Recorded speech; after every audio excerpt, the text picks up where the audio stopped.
Hi, welcome to Not For Long Previews, also known as NFL Previews on YouTube. Today we're going to take a look at the Kentucky Derby. We're going to go through it fairly quickly, hopefully, and also share some inside tidbits that are coming from the horsemen from over the last week. We use the Brisnet Ultimate PPs, which you can find at horseracingnation.com for free. You go to their website, go to betting, and go to free PPs, and then you can click on and get the PDF, which is right here. I've done some highlights to help me go along pretty quickly here. This is my post position. Dunak is in the dreaded one hole, which is usually horrible because the one horse and the two horse usually get squeezed at the break. However, um, Dunak, as you can see by the highlights, starts fast and likes to get to the lead right away. Horses in the two position start slow, closer. Three position starts slow to even. Four position starts slow, a closer. Five position starts average to slow, and six position starts slow. So the five horses outside of Dornoch are not going to be scrambling for the lead. He might actually be able to get into the two path after the second stride and establish being in the front of the pack along the rail and just ride the rail all the way around the track. And when he's done that, here, when he starts first, he wins three in a row. Now, this last race, we can probably just put a line through the whole race. And I say that because they did an experiment in this race. The trainer had the jockey pull on him hard to get him to settle in the middle of the pack just to see how he would do playing behind the leaders. The horse fought the jockey and then basically said, screw it, and didn't run. Um, so, the line through that, if you do that, then he's got a second, and three straight wins. Also, when he started his career, he paired 286s. These are called paired tops, which is usually always followed by a jump. Here are paired tops followed by a 9 point jump. We'll look at his last two races. We've got paired tops. Could he jump 9 points? Yes. Can a 103 speed figure in Brisnet win the Derby? Yes. So he should get a good break. Um, the next horse out from him who wants to lead right away is all the way out in the 7 or 8 hole. So I think he's going to get a good break and be on the lead going into the first turn. Sierra Leone, heavy favorite, monster horse, huge runs. However, I do want to make a note of this year's Derby and why it could be a wide open race. Is let's ignore the speed figures and look at the final times. Sierra Leone had this big blue gas race. Everyone's talking about it and bragging about the horse. He ran a mile and an eighth on a fast track in 150. Is slightly better than average, but it's not considered brutally fast. I just think the 101 is a little too high. But keep this in mind: 101/8, 150 in the final race. Let's keep on moving. He's a definite favorite. His problem though is, as you can see here, he drops way back. He's probably going to be between 13th and 17th into the first turn and backstretch. He's going to have to pass 13 plus horses or get around them in order to win this race. Can he do it?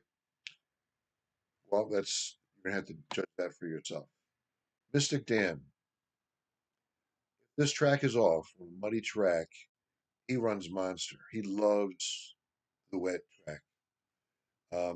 Also, you can tell by here his recent workouts. He loves Churchill Downs. Last workout was more of a breeze, but the second last is usually when they push the horse hard. And he responded with a bullet work out of 71 horses.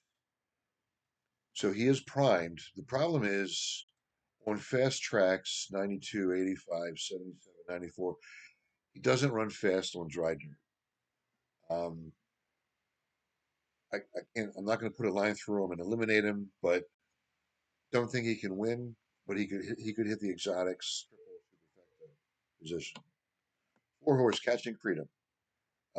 Monster late run in the Louisiana Derby. It was the longest race of all these horses at 1 3/16. The fractions were average 48, 112, 137, all average fractions at those polls. 156 is a solid finish for Mono 316th. He wins by a length over Honor Marie, another good horse in this 30 here today. He also had a great last workout just the other day, second best out of 58 horses, 5 furlong. So he's ready to roll. Flavian Pratt rode him in the Louisiana Derby and stays on him. This is a horse that can win the race. However, this is another closer. So he's going to be anywhere from 10th to 16th place into the first turn and backstretch. He's going to have to probably also pass a dozen plus horses. The question is, can he do it? And you have to be the judge of that. 5 horse catalytic. I've already put a line through him. Sappy Joseph. He would run his kitty cat in the Derby if it qualified. Um, this horse lost by 13 lengths. Fierceness, who's a heavy favorite in this race, 2-1. 148 is a solid time. That's the fastest mile and an eighth time out of all these horses. 13 lengths behind. He basically ran it in 151 and change, probably catalytic. Evenly, it looks like, based on the three speed figures. And I just can't see that. And then here at Churchill Downs, he's running good times. It would take a monumental effort. He would have to jump almost 10 points to the board. So I put a line for him. Just Steel, Wayne Lucas. This is your lunchbox working class horse. Has the most races out of everyone. Runs very evenly, as you can see by my highlights here, throughout the entire race, which means he'll get the distance. Look at this breeding sire. So 7.0 or higher means average winning distance route, or average about a route. Below 7, when you're in the sixes, it's a sprinting pedigree for winning. And look at this, average winning distance 9 plus. So he's going to love the mile and a quarter. He's going to run very evenly the mile and a quarter. And his speed numbers on the bridge net are not fast. However, if the race blows up, as it did 2 years ago when Rich won, if the race blows up, he will be running one of the few running good at the end of the race. So a great chance to hit the board. Honor Marie, this is one of my favorites that I think can win the race. You got the two heavy favorites, Fierceness, who's at 17, and Sierra Leone, who we already covered. Honor Marie. So here we're putting a line through the Original Star, as a lot of the professional handicappers and analysts have done, because in the last workout before the race, the jockey basically fell off the horse. And in the race, he had a horrific race, although he still ran on. So it's a bad ride, and it was on a sloppy track. Bad ride, sloppy track, and with a problem leading up to the race. So the pros are putting a line through it, and if we do that, we've got a first, a second, a first, and a second. Honor Marie, and here I've highlighted his last 3 workouts, all at Churchill Downs, the Derby track, and he loves this track. In fact, look over here. I've highlighted his first 3 races were all at Churchill, and it was a win, a second Otto the Conqueror, who was also a next out winner, and then a win again in the Grade 2 Kentucky Jockey Club Cup. The only caveat is if the track is wet and gives, he doesn't seem to do as well. But even if it's raining on Saturday, 40% chance of rain, if the track is still rated as fast, this horse has a great shot to win the race, certainly to hit the boot. Number 8, Just a Touch. Great breeding, Justified Triple Crown winner, sire, Tapit, Hall of Fame sire himself. Both have an average winning distance at very good length, and he's right there in every race. Only 3 races, but again, Justified only had 3 races and did well. Horse has had good workouts at Churchill Downs. He is the wise guy horse, so that's why you're seeing 10-1 over here. He probably should be 15 to 20 to 1, but everybody's talking about him, and therefore the odds drop. Um, and see no scratch. So I line through him. You have password. Please do not bet this horse. If you're thinking about betting this horse, take your money and donate it to some benefit. No chance in hell. Actually, the inside scoop on him was 2 to 3 days ago. He was on the track. He was extremely hot and sweaty and anxious and nervous. Um, he was not performing well at all on the track. I believe if you go to drf.com, Daily Racing Forum, Mike Welsh did his morning workout reviews. I think he also discussed it along with a few other analysts. And that's one of the Japanese horses. The other one is right here, number 11, undefeated forever young. 3 races at 1 1/8 or greater, the only horse to do this. We know he's going to have no problem getting a 1.25 miles. And again, undefeated. And look at this, his 1 3/16 last race, same distance as Louisiana Derby, which was won by Catching Freedom, and second place, Honor Marie, and in just about the exact same time, a fraction of a second off. So if you like Catching Freedom, you have to like Forever Young. A great win chance. I believe he's third or fourth choice on the current morning line and in current live Vegas odds. Track Phantom lost his stronghold and resilience in his first race. Took him 3 tries to win his maiden. Um, I've highlighted here this LP is late pace in every race, and it drops off. I don't think he's a distance horse. I think he's going to end up being a miler. So they say here he's got his sire runs it at a 7.4 average winning distance. Quality Road is a Hall of Fame sire horse, and his dam is 6.8. That's more in the sprint area. They say sometimes the horse runs to its father, sometimes to its mother. These late pace figures suggest he's going to be a miler or even a 7 furlong horse. The other problem is he is a needed lead horse. He has to be in front. Um, and if the fractions, not only that, but his fractions in the front of the races are slow and he's still fading at the end. This race should have these are half mile times, 48, 49. This race should have a half of 46 and change to 47. He's going to be right at the front. I think he's going to fall apart and die. I'm probably going to just put a line through him and keep him off. West Saratoga, same thing. He likes to be up front early. Uh, and then you see his late pace times. Same thing as Track Phantom. So 12 and 13, neither leads and fade at the end of shorter races. I just don't think they're going to be there in a 1.25 miles. Endlessly highlighted the trainer. The trainer publicly stated that he wanted the horse in a turf race on Derby Day, not in the Derby race on Derby Day. The owners overruled him and forced him to run the horse in the Derby.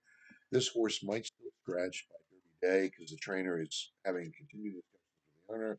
But if you look, all of his races are on turf or synthetic. He does have some decent speed figures, not great. If he runs in the Derby and the track is wet, soft, muddy, or sloppy, with his high stepping action, he could be a win candidate. But it's got to be a really bad soft track. 15, domestic product. This one is a long shot, 30 to 1. Irado Ortiz is on him, one of the top jockeys in the country. Some great late pace figures, although that last race was ungodly slow. The final speed figure, 84. But he does run late. He's got decent breeding. Practical Joke with a mile and 16th horse. And Painter had a little bit better breeding in him. But this is a horse who is intriguing. Can't rule him out. If you're going to play triples and supers, I think he's a must include. Chad Brown would not put him in here if you didn't think he had a shot. And Rod Ortiz, one of the top national jockeys, wouldn't ride him if you didn't believe in him. 16, Grand Mo the First. Here's another horse that likes to be close or on the lead at the beginning of a race. And another horse, with the exception of the Tampa Bay Derby, another horse who fades at the end of these races. I put a line through him. You can ignore him. Fierceness 17. That Florida Derby, 148 and 1. And if you watch the video, the jockey was standing up on him for the final 16. He could have ran this in 147 if he wanted to push him. Probably the best race of the year out of any horse. However, look at this pattern. Great race, horrible race, great race, horrible race, great race. And is there a common denominator of why? Well, yes. When he breaks first, he wins.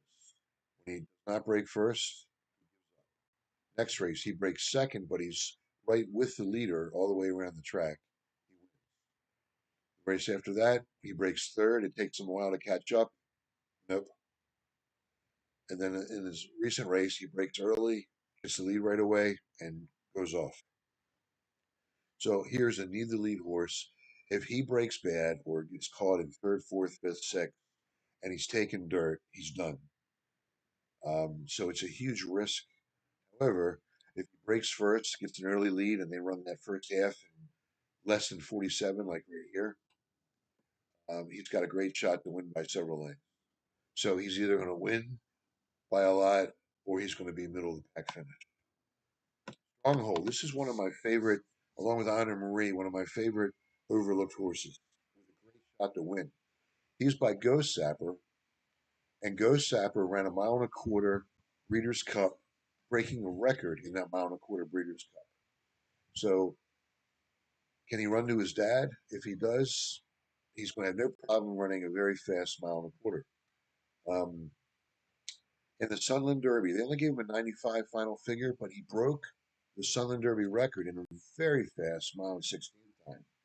The average mile and 16 time is 144, usually 143 and change for stakes level for an early 3-year-old. He was a full second faster. It was a tremendous race, and he beat a next out winner. So a key race. That race should be given a 100 speed figure based on the fact that it is a Sunland Derby record. Also, Santa Anita Derby, the last race. Giant fractions early, 46 flat, 110. He's right behind the lead. Comes on and gets into a duel with Baffert's third best horse this year, probably Imagination. Wins it. They did it was a little slower at the end after those extremely fast early fractions. But remember, Santa Anita, after all those horse deaths in the 2010s, it softened up the track. So it's not as hard of a dirt as some of the other tracks the other horses running on. Also, look, 149 and 4, faster than the 150 plus that all the other horses are running. In fact, the second fastest mile and an eighth out of everybody next to Fierceness. And yet he's 20-1 because nobody's talking about him in the press. And look at these last two workouts. Santa Anita, monster, bull, 4 furlongs and 46.3, best out of 70 horses. Then he comes to Churchill and blows a 5 furlong and 59.4. This horse is primed and ready, and his father set the Breeders' Cup Classic record at this mile and a quarter distance of the Kentucky Derby. Resilience ran a monster race, 15-point jump, and usually when a horse makes more than a 10-point jump, they regress. So there's a high likelihood of regressing. The catch is he put on blinkers for the first time in that race, and everything clicked. They're using blinkers again in this race, same blinkers. The only problem here is Johnny V jumped off of him. So that would take a little bit of confidence away, considering. I don't think he has a chance to win. Uh, Possibly hit the board if the race falls apart, but most likely a middle of the pack finisher. Fatty Man, I put a line through here. Again, a 17-point improvement off those last two races. Usually includes a regression. Take that 102 away and look, 85, 77, 80, 55. Too slow. Although, caveat, last two works at Churchill Downs were very strong. So is he just a late maturing horse that's going to run back closer to that 102 than the previous 4 slow races? That is possible. Um, and he also gets a new jockey, so that I don't know if that's a good thing or a bad thing. Dettori is a decent jockey, but if he had a Rat Ortiz, it might be take a longer look. And last in is Epic Ride due to a scratch today on Tuesday, April 30th. He's got the breeding to run distance. Blaine was a great horse who won the Breeders' Cup Classic. Giovanni was another long distance stakes winner. His times are not very fast, but he has been improving. from February 84 to 89 to 95. So 5 to 6 points a race, that would get him to 100, and that would be good enough to get him in the money. Um, that I'm going to try to stop it there to keep this video short, but that's my thing. I guess last thing I'll do here before you hang up, I hang up, come down. Brisnet also rates the horses based on prime power. Usually horses within 10 points to the top would have the best shot at winning. So here I'd go from Honor Marie up. All these horses, the winner should come from this list, nobody below it. I'd also scratch out Society Man and, literally scratch out of the race. And Track Phantom, I don't think has a shot in hell of less than a mile and a quarter. Well, the other horses would be fair to play, and that's up to you to decide what I've said in it.